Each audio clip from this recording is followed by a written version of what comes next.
So, my question is, what is sex? I would like you to focus especially on the differences of the sexual male energy and the sexual female energy, since our society seems so desperate to promote the idea that they are equal in quality rather than in dignity. So, what are the differences and how they play together in bringing about the union and the third party that sex can bring about? What role can sex play in one's journey towards enlightenment? And if the absence of sex can play as well a role? That's it, I think. Thank you. Thank you, Sylvia, for asking these questions so well. Let's start by answering your question about what it is. What is sex? Some people indulge in it as much as they can. Some people idolize it and idolize those who indulge in it as much as they can. And others denounce it and wish it would just leave them alone. But out of all these different kinds of people with their different approaches to sex, almost none of them has any idea what it really is. We are not going to be able to understand what sex really is as long as we think of it only or primarily as a game of poles and holes. Even if we put the poles and holes in a very romantic setting, even if we surround the poles and holes with marriage vows and churches and baby cribs, even if we forbid the poles and holes and dislocate them from one another by chastity belts and vows of renunciation, none of that is going to help us understand what sex really is. So if sex is not fundamentally genitalia, then what is it? Sex is nothing less than the fundamental function of consciousness. Consciousness is the perceiver. What does the perceiver want to do? The perceiver wants to perceive. How does the perceiver perceive? How do you perceive anything? You have to have contact. There has to be contact between the perceiver and the perceived.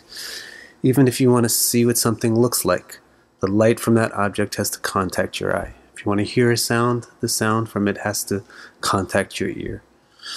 If you want to feel what it's like, you have to contact it with your touch, with your skin. Perception requires contact between the perceiver and the perceived. And that contact between the perceiver and the perceived is the essence of what sex is. So sex is inherent in consciousness. It's what consciousness does to fulfill its natural desire to perceive. Now, since consciousness is the basis of reality, that means sex is at the root of reality. That's why everyone and everything from ants to Prince George is involved in it, is connected to it. And that's also why sex creates things. It's at the root of reality, so it's producing reality. Well, astrology reflects this nicely by making sex a topic for the 8th house. Because the 8th house is also the Ayush house, the house of life force, creation of life, creation, generation of vitality. The creation not just of an individual child, but of the whole universe itself, is described by Krishna in Bhagavad Gita in a very sexual way. He says, Mama yoni mahad brahma tasmin garbham dadhamyaham sambhavan sarvabhutanam. He says the world itself in its potential form is Mama yoni, my vagina. And what does he do? He says, Tasmin garbham dadhamyaham. I impregnate that vagina. And then what happens? Sambhavan sarvabhutanam. All the different forms of life are born. So sex is at the root not just of the creation of a child, but at the creation of the universe and of the creation of reality itself. Because sex is what consciousness does. Because the essence of sex is the unification of the perceiver and the perceived, so that perception can take place. Now let's talk for a minute about sex and love. Love is what the perceiver feels for the perceived, and the perceived feels for the perceiver. Unity is what love does. Unity is the way that the perceiver and the perceived contact each other and experience each other and are experienced by one another. That unification is sex. That's what sex is in essence. So that's why sex is an expression of love and intrinsically related with love. Now love can be pure or impure, selfish or actually true love. So that's why sex can be exquisite or it can be disgusting. And sometimes it's both at the same time.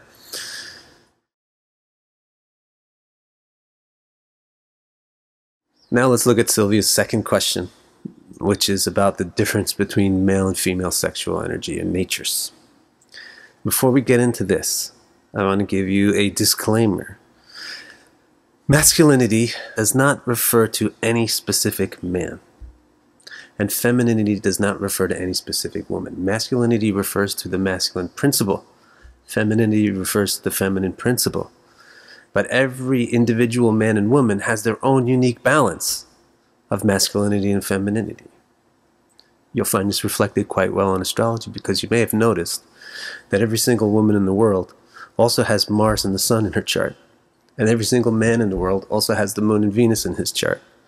So there's feminine elements in every man and there's masculine elements in every woman. If you look at the zodiac signs and consider their gender, this will also illustrate this principle of variety. The water signs are very feminine and the fire signs are very masculine. But that's only half of the signs. There's also air signs and earth signs. Air signs are essentially male because they essentially show the masculine element of love for freedom and independence. But they have significant femininity too, which is shown by their proficiency with words and art and their ability to make people happy. Then you have earth signs, on the other hand, which are inherently feminine because they show the feminine element of fertility. But they also have significant masculinity because they show stability and practicality. And even if you look at the water and fire signs, which are gender typical, even amongst them, there's quite a differentiation between each of the three. If you look at the fire signs, Aries is full-fledged masculinity. But Leo is a more mature and experienced male. And Sagittarius is a fully mature, wise type of masculinity. And with the female signs, Cancer, the water sign, that's full-fledged femininity. But Scorpio is femininity with strength, especially on an emotional level. It's revealing the emotional strength possible in the female nature. And then Pisces is the fully mature contemplative femininity, which reveals the intellectual depth possible in femininity. So the signs themselves clearly back up my disclaimer that not every male is the same and not every female is the same. With that out of the way, we can talk about what archetypical masculinity is and what archetypical femininity is, because it's very, very important to understand that. Otherwise, you're never going to understand psychology, you're never going to understand relationships, and you're never going to understand how sex works. Now, the difference between masculinity and femininity is again rooted in consciousness itself. It's rooted in the way consciousness functions. Consciousness can function in two ways. It's always the experiencer, but it can experience things either as the perceiver or the perceived. When consciousness acts as the perceiver, that's the root of masculinity. And when consciousness acts as the perceived, that's the ultimate root of femininity. Masculinity is a lot more straightforward and easy to understand. Consciousness is the perceiver, it acts as the perceiver. That's masculinity. Femininity is much more mysterious and difficult to understand. How can consciousness act as the object being perceived? So that's the riddle of femininity. Femininity is still a conscious perceiver, but her perception is from the perspective of the perceived, and her enjoyment is from the perspective of the enjoyed. So femininity is actually the more developed or evolved position for consciousness, because it can experience two things at once. It can experience being the experiencer, and it can also experience being the experienced. This is why the Supreme Consciousness himself is not just a himself, is also a herself. This is why Krishna always exists together with Radha. This is why Vishnu always exists together with Lakshmi. Shiva always exists with Parvati. They manifest the feminine counterpart so that they can experience reality from both sides of the conscious equation. Now let's look at what this tells us about masculinity and femininity. The core feminine desire is to be fully and truly perceived. It pursues this by attracting a qualified perceiver. The main way that femininity attracts the perceiver is by displaying beauty. So beauty is the main asset of femininity. Its nature, its character is shy and passive or covert. But this too is a great riddle or a mystery, because it's actually the actor. All consciousness is the initiator and the actor, but it's doing so in a shy or covert manner. So covertly, it's the ultimate initiator, but overtly, femininity appears shy and without initiative, attracting the initiator. Now let's look at masculinity. The core masculine desire is to fully and truly perceive something great. It will pursue this by finding, conquering, and possessing desirable objects of perception. So the main asset that it has is its power, its strength, its bravery, its courage, its sense of adventure and initiative. Now sometimes men will literally try to conquer and possess and overpower a woman. But this is futile. Besides being disgusting, it's futile. Because consciousness is all-powerful. It's ajit, cannot be conquered. No one can be forced to open themselves to true and full perception. And this is an act of free will, to open yourself to perception. So, to really conquer a female, the male has to convince her to open herself. And then they can both fulfill their desires. The man will fulfill his desire to fully and truly perceive something great, and the woman will fulfill her desire to truly and fully be perceived. Astrology reflects this well with the division of masculine and feminine planets. The moon and Venus are the archetypical females, and the sun and Mars are the archetypical males. Think about the moon and Venus. They display all the key traits of femininity. They're the most beautiful objects in the sky. And the moon represents shyness, covertness, and the internal self. And Venus represents love, unification, togetherness, attractiveness, attracting things, cooperation, beauty, the assets of femininity. Then if you think about the sun and Mars, they have all the traits of masculinity that we just explained. They both very strongly represent strength. The sun shows masculinity's ability to support the object of perception so that it can flourish and continue to exist. So the sun shows the ability to support because all the planets are reflecting the sun's light and are dependent on the sun's stability and gravity. And the sun also shows masculinity's boldness. It's clear-cut, and it's decisive. Because the sun comes up and it shines light and everything becomes clear and clear-cut. Mars shows the male love for freedom. It wants to discover and find the best objects to perceive. So it wants to be able to go anywhere it wants. This masculine and feminine nature is reflected in the physical body as well, right? The male sex organ is penetrating and catalytic. It will start the pregnancy process. And then the female organ is soft, receptive, and nurturing. It's going to nurture the pregnancy. It's not going to catalyst it. It's not going to initiate it, but it's going to nurture and develop it.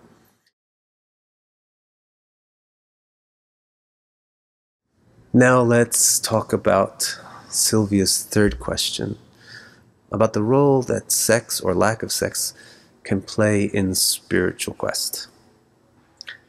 So let me return to my first point, that sex is essentially the means of joining the perceiver and the perceived, and that is what consciousness does.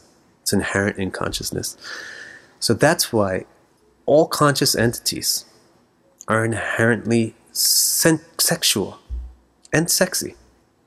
Therefore, the supreme conscious entity must be supremely sexual and supremely sexy.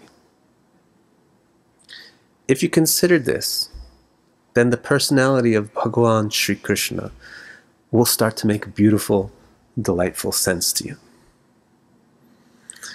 If you study his avatar, as is explained in Srimad Bhagavatam, you'll see that his avatar demonstrates very explicitly the beauty and joy of supreme divine sexuality. The problem is that because people have very little understanding of the inherently spiritual nature of sex, they seldom understand Krishna. They're quite baffled by Krishna. But what I'd like you to consider is that Krishna will start to make perfect sense as Swayam Bhagavan if you realize that sexuality, or the joining of the perceiver and perceived, is the inherent nature of Brahman consciousness. Now, astrology also very nicely portrays or reflects the inseparability of sex and spirituality. There are 3 houses that are considered mokshasthana, or houses of spirituality. Those are the 4th, 8th, and 12th houses. 2 of the 3 houses are also houses for sexual organs. The 4th house is the female breast, and the 8th house is everyone's genitals.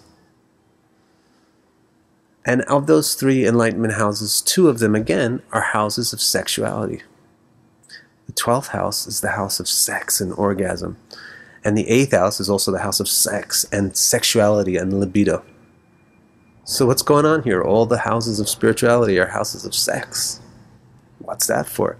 That's because sex is the nature of spirit. Sex is the nature of consciousness.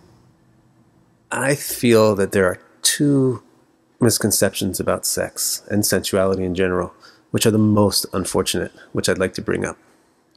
The first misconception is that sensual objects contain pleasure.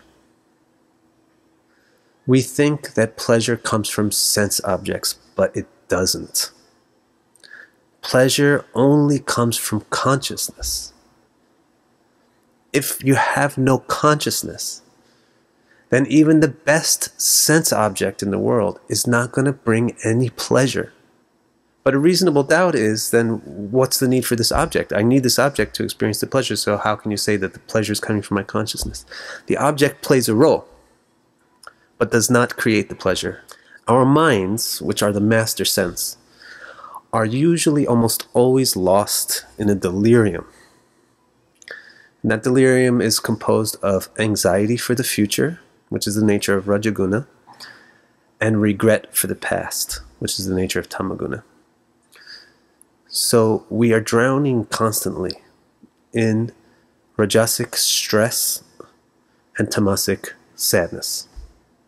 When a sense object comes along, that stimulation temporarily wrenches the mind out of its delirious connection to the past and future and pulls it, rivets it into the present. First of all, this gives a tremendous amount of relief because it relieves you from the stress and the sadness of Rajas and Tamas.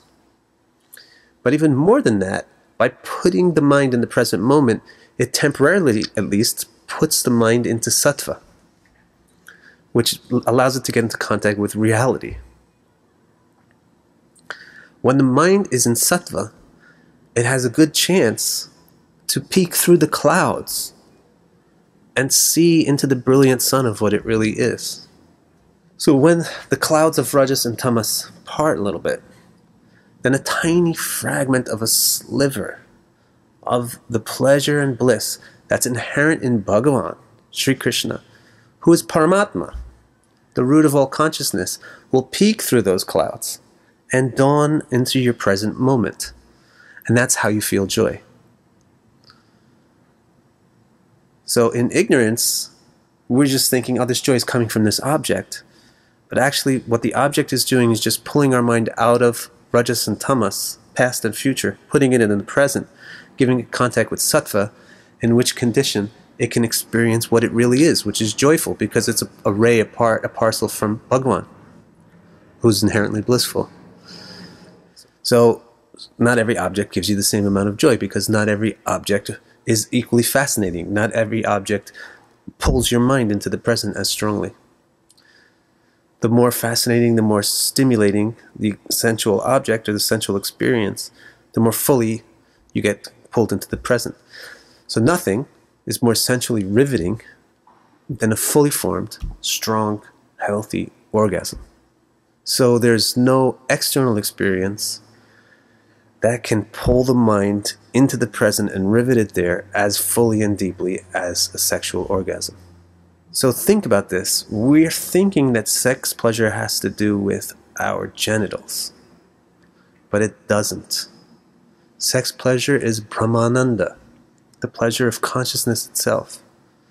The stimulation from the genitals and so forth is the crutch, the drug, the crutch that helps us rivet our mind in an intense meditation, in the present.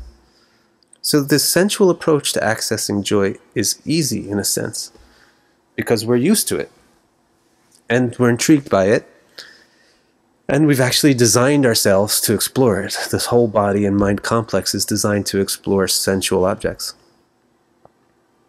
But the sensual approach to joy is not ideal. First of all, because it's indirect. You're experiencing the joy of Bhagavān by experiencing some object. It would be more direct to just experience Bhagavān directly. So that's one problem with the sensual approach, is that it's indirect.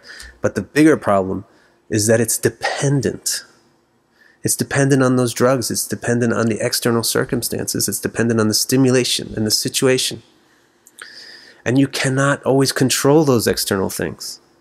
So therefore you can't always get the joy, and that's very frustrating. So if you think carefully about that, you'll see why great sadhus and sages are so inspired to dedicate themselves to connecting with Bhagavān, rather than connecting genitals, rather than connecting with ice cream cones. Wow, this joy that I'm experiencing in my greatest sexual moment is a fragment or an indirect glimpse of the joy that's in Bhagavān. Now let's talk about the second most unfortunate misconception about sex. We know that sex is the act of unification, unifying. But what we think is that sex is unifying us to our partner. But that's a misconception. It does not unify us, directly at least, to our partner.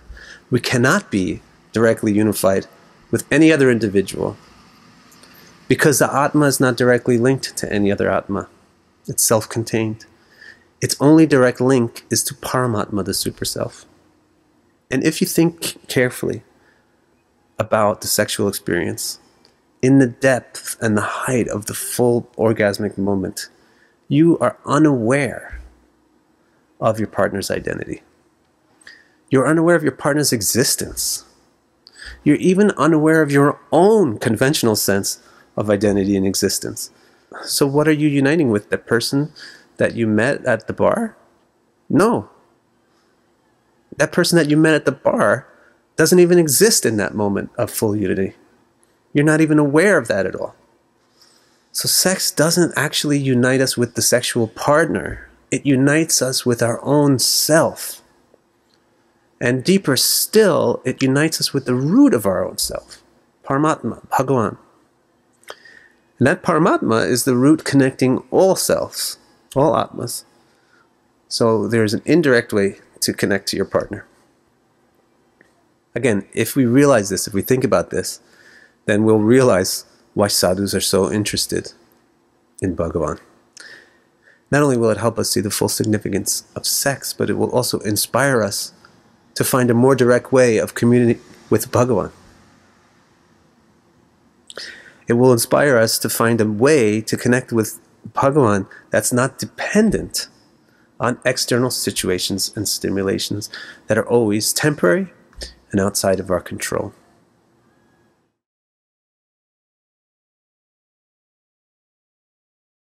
As you discover more direct and self-sufficient ways to access Bhagavān, the source of orgasmic bliss, then naturally you'll lose interest in the indirect and dependent ways of sensual and sexual stimulation. It's natural. The lack of sexual interest is a hallmark of genuine spiritual progress.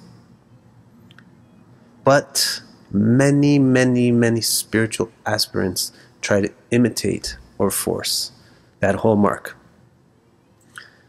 So don't approach spirituality as, I have to give up sex and then I can become spiritual. Approach spirituality as, I'm going to explore spirituality and then I'm going to forget about sex. It's going to happen naturally.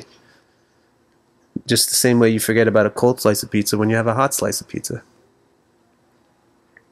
So Krishna explains this in Gita. He says, Vishaya vinivartante niraharasya dehina rasavarjam rasopyasya param drishtva nivartate. He says a person, dehina, might try to restrict themselves, niraharasya, from vishaya, from sense objects. But even if they try to restrict themselves from sense objects, rasopyasya, they still have the taste for it. So they're still going to go back and search for it. And it's impossible to stay away from it. But param drishtva, if they see something better, if they experience something better, nivartate, they easily walk away from it. So you have to try to realize what sex really is before you try to give it up. And then you have to realize what Bhagavān really is. And then you have to try to realize a way to contact Bhagavān more directly. Without realizing that sex originates from and is fully satisfied in the root consciousness Bhagavān, then there's no hope, or even reason to hope, that we might give up our current obsession with our external approaches to joy. I hope this video has really helped clarify a super important topic. A topic that everyone is interested in and everyone deals with because it's at the root of our very existence. If you like this kind of talk, philosophy illustrated by astrology, Vedic philosophy illustrated by astrology, then definitely subscribe to my channel because I like this too. I do it a lot. And get my book, The Beautifully Rational Philosophy of Astrology, and my other books too. And I'll see you next time in my next video. Thanks so much.